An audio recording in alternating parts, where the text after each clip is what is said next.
Hello everybody, ito po ang inyong lingkod, Euritech at your service. May pinadala po sa atin dito na Oppo Reno 8 4G at ang issue daw po ng unit ay not charging. Ayon po sa ating sender na mula pa sa Lipa, Batangas ay pag charge daw po ay ayaw lumabas yung lightning sign.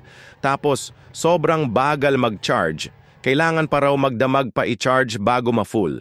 Ipinaayos na raw niya sa kanila pero ang sabi ng technician ay charging IC daw ang sira.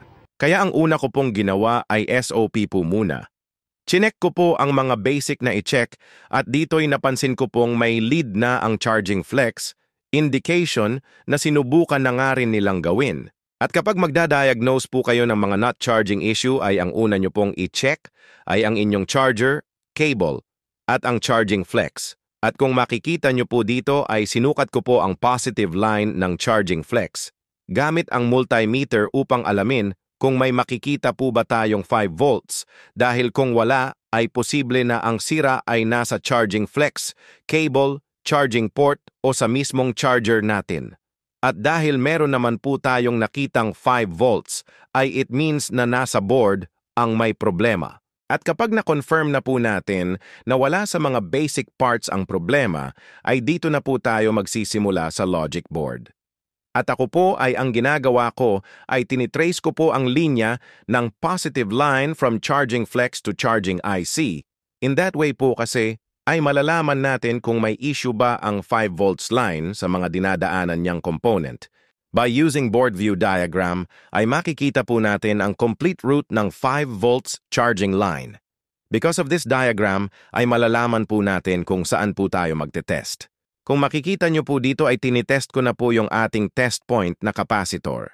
Nakatabi rin po mismo ng charging IC. At kita nyo naman po sa ating multimeter na meron tayong nakukuhang 5 volts. It only means na okay ang ating 5 volts line. At ang next naman po nating itetest ay ang 4 volts na out ng charging IC papunta sa battery terminal. At kung makikita nyo po sa ating multimeter, ay wala po tayong nakukuhang boltahe sa output ng charging IC papuntang battery terminal, kaya malaki po ang chance na ang may problema ay ang charging IC. At dahil bihira lang din po ang ganitong klaseng piyesa at wala rin akong mabilhan dito sa mga supplier, ay kailangan ko pang i-order ito sa online. Yun nga lang po ay kailangan ko rin maghintay ng ilang araw, pero dahil wala naman po tayong ibang choice, ay kailangan muna po natin ipaalam sa ating kliyente.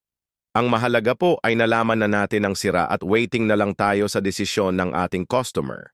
Sana po ay nag-enjoy kayo sa panonood at the same time po ay natuto sa video natin ngayon.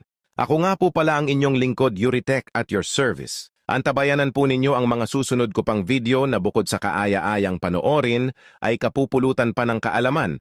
At para lagi po kayong updated sa mga susunod ko pang video, ay huwag nyo pong kalimutang i-follow ang ating Facebook page at YouTube channel. Hanggang sa muli po. Salamat!